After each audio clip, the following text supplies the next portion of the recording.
This presentation concerns the American option of the Cambridge A-Level History Paper 4 syllabus, specifically the first part of Theme 1, which is the late 1940s and the 1950s. The key question being focused on is why and how were the late 1940s and the 1950s a time of economic prosperity? And as we examine that question, we'll be looking at U.S. economic developments, consumerism, federal government economic policies, and the impact of full employment on industrial growth, amongst other aspects. As we explore each point, it will become clear how the different drivers of U.S. post-war economic prosperity were interconnected, reinforcing and amplifying one another. During World War II, the U.S. economy experienced unprecedented growth, largely driven by the demands of war production. Then, the immediate post-war period saw the United States transition from a prosperous wartime economy to a prosperous peacetime one. By 1946, Americans had saved a total of approximately $140 billion due to limited wartime spending opportunities. These savings fueled a post-war spending boom as factories shifted back to producing consumer goods. For example, factories that had produced military vehicles and equipment transitioned to making cars, refrigerators, and other household items.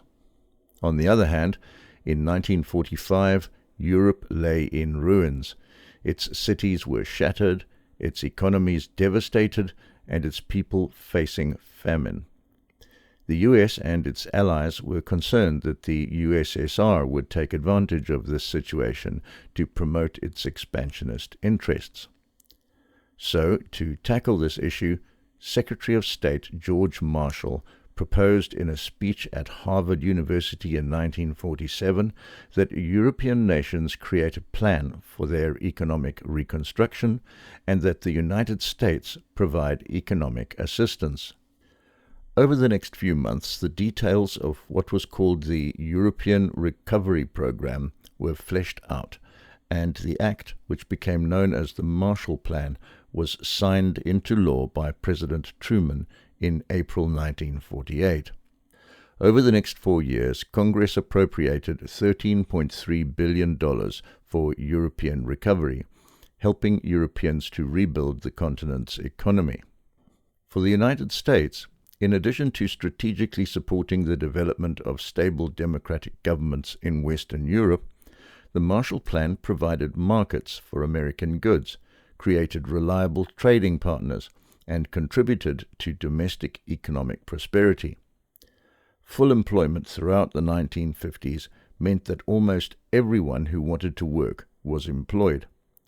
Stable jobs and rising incomes resulted in an increase in disposable income, enabling families to buy products that symbolized the American dream.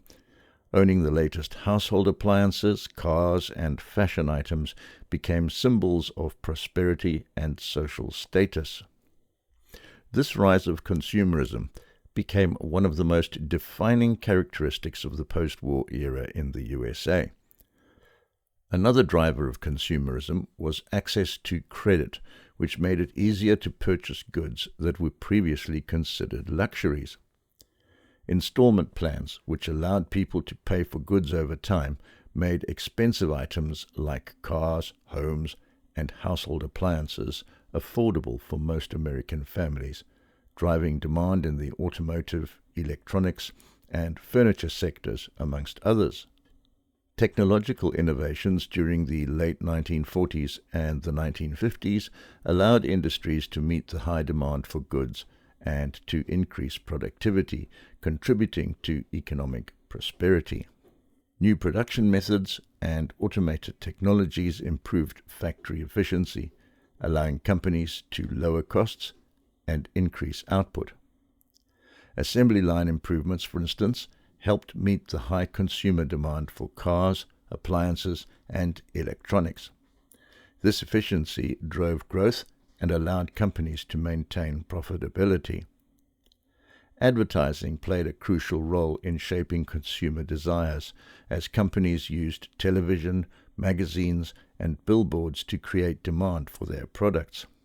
This promoted a lifestyle of consumption, leading to the ownership of modern goods with social status and reinforcing consumerism as a cultural ideal. This emphasis on consumerism drove up demand, prompting companies to expand production and create more jobs, contributing in turn to economic growth. The federal government played its part in stimulating the economy in various ways. As already mentioned, the Marshall Plan not only assisted European countries, but acted as a stimulus for the American economy. Prior to this, with millions of soldiers returning home after the war, the U.S. faced the challenge of reintegrating veterans into civilian life. The government's answer to this problem lay in the Servicemen's Readjustment Act of 1944, otherwise known as the GI Bill. This piece of legislation provided returning soldiers with access to higher education, vocational training, and low-interest housing loans, creating a skilled workforce and a surge in home ownership. A knock-on effect was increased consumer spending as veterans invested in housing, education, and family life. Additionally, the educational and housing benefits from the GI Bill created not only jobs, but also a generation of educated consumers who were primed to participate in and sustain consumer-driven growth. The federal government also implemented pro-business policies, including low taxes on businesses and accessible credit through low interest rates.